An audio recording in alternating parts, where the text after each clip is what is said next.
السلام علیکم، welcome to my channel free speak.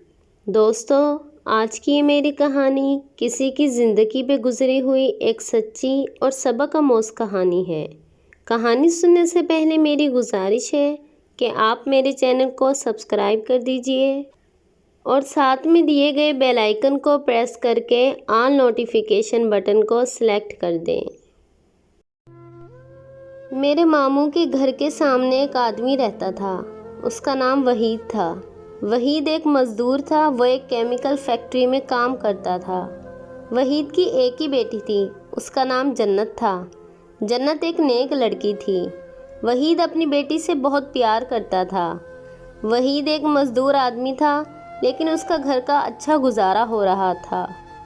صبح ہوتے ہی پہلے وہ اپنی بیٹی کو موٹر سائیکل پر اسکول چھوڑتا اور پھر فیکٹری میں چلا جاتا۔ ایک دن فیکٹری میں کیمیکل کی وجہ سے آگ لگ گئی اور فیکٹری تباہ ہو گئی اور فیکٹری بند ہو گئی۔ وحید کا گھر فیکٹری میں کام کرنے سے ہی چلتا تھا۔ جب فیکٹری بند ہو گئی تو وحید کے گھر میں کھانے کے لالے پڑ گئے۔ وحید کے پاس جو جمع پونجی تھی وہ بھی 1 مہینے میں ختم ہو گئی۔ وحید نے اپنی بیٹی کو اسکول سے ہٹا لیا۔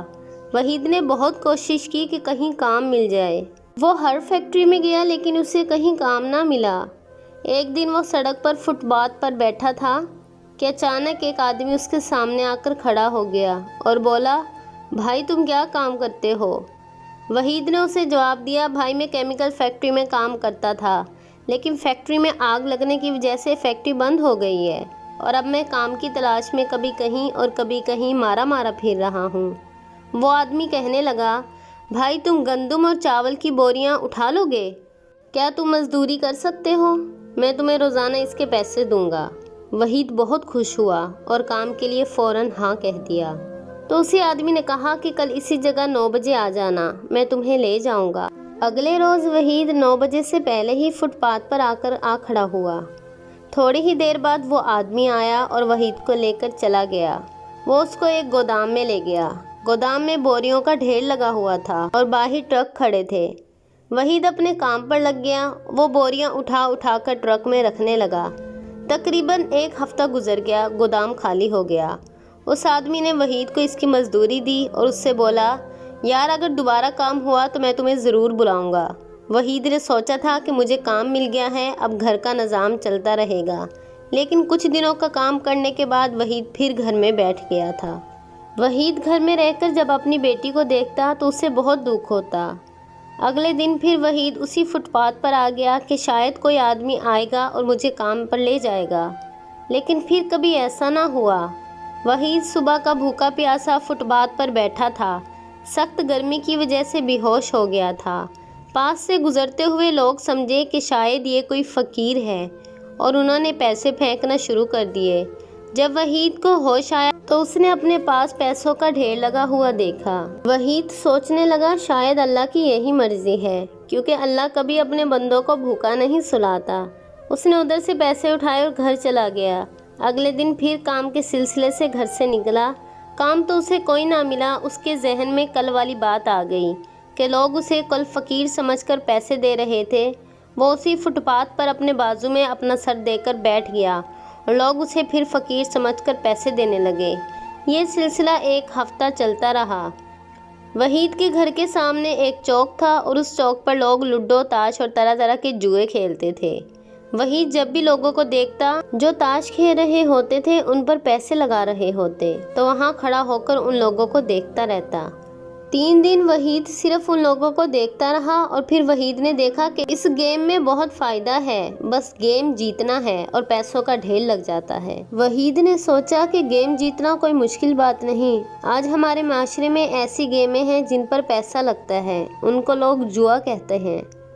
وحید جب چوتھے دن رات کو ادھر گیا تو اس نے کہا، یار مجھے بھی گیم کھیلنی ہے۔ ان میں سے ایک آدمی بولا، کیا تمہیں گیم کھیلنی آتی ہے؟ تو وحید کہنے لگا، ہاں، اس میں کون سی مشکل بات ہے؟ اس آدمی نے کہا، آؤ اور کھیل لو۔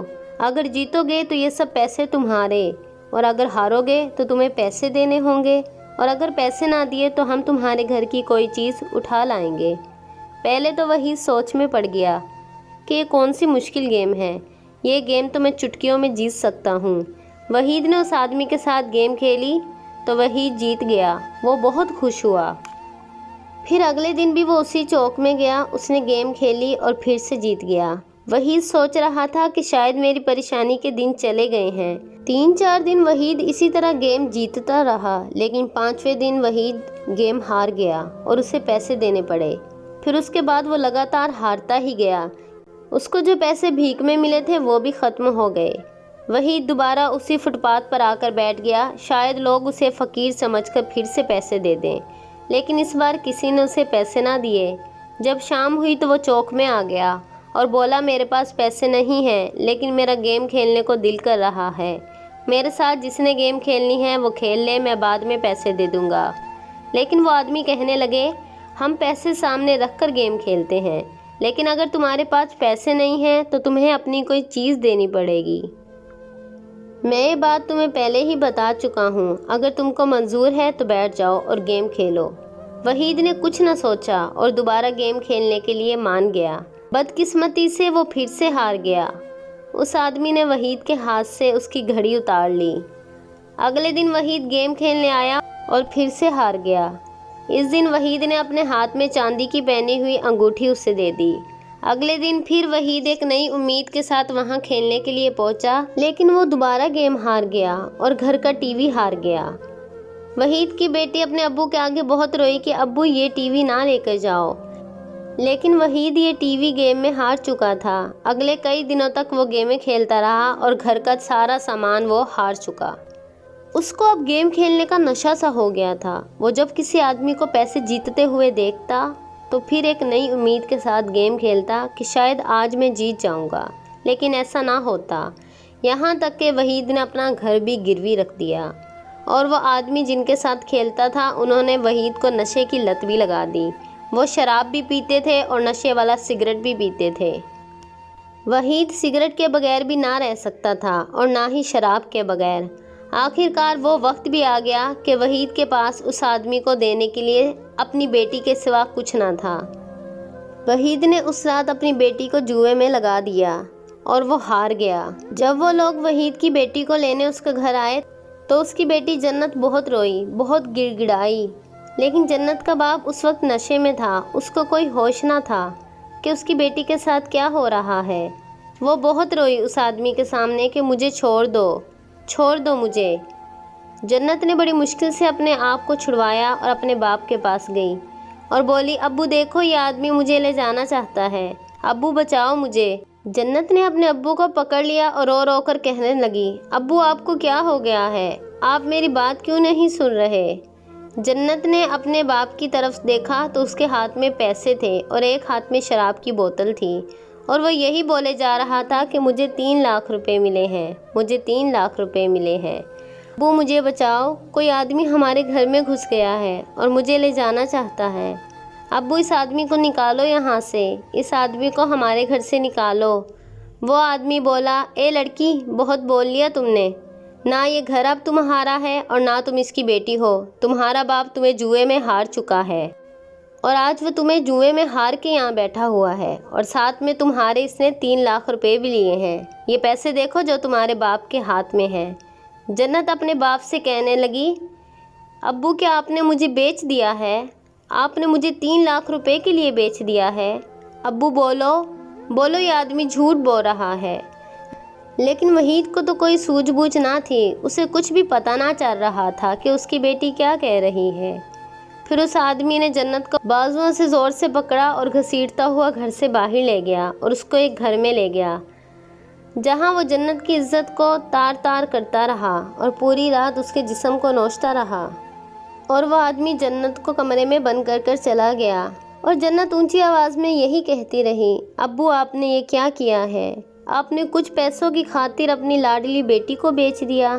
کیا باپ اس طرح کے ہوتے ہیں؟ اگر باپ اس طرح کے ہوتے ہیں تو یا اللہ ایسے باپ کو بیٹی عطا نہ کرنا۔ اگر آج میری ماں زندہ ہوتی تو وہ میری عزت بچانے کے لیے سب کچھ کرتی جو اس سے ہوتا۔ یہ کہہ کر جنت سوچتی ہے کہ وہ کسی کو منہ دکھانے کے قابل نہیں رہی، اس کے اپنے ہی باپ نے اسے بیچ دیا۔ اس نے بند کمرے میں بجلی کے تاروں کو پکڑ کر اپنی زندگی کا خاتمہ کر لیا۔ کرنٹ لگنے سے اس کی موت ہو گئی۔ جب وہ آدمی جنت کی عزت کو تار کرنے دوبارہ آیا تو وہ مر چکی تھی۔ اس نے رات کے سناٹے میں ہی اس کی لاش کو اٹھایا اور اس کے گھر چھوڑ آیا۔ وحید شراب کے نشے میں تھا، کوئی ہوش نہیں تھا۔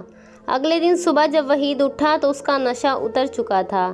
جب اس کی نظر اپنی بیٹی پر پڑی جو زمین پر لیٹی تھی، وہ اپنی بیٹی کو اٹھانے کے لیے آگے بڑھا، لیکن وہ تو مر چکی تھی، خاموش ہو چکی تھی۔ وحید یہ دیکھ کر بہت حیران ہوا۔ اس کو سمجھ نہیں آ رہا تھا کہ جنت کو کس نے مارا ہے۔ اس نے خود ہی پولیس کو فون کیا۔ پولیس گھر میں آئی اور تفتیش شروع ہو گئی۔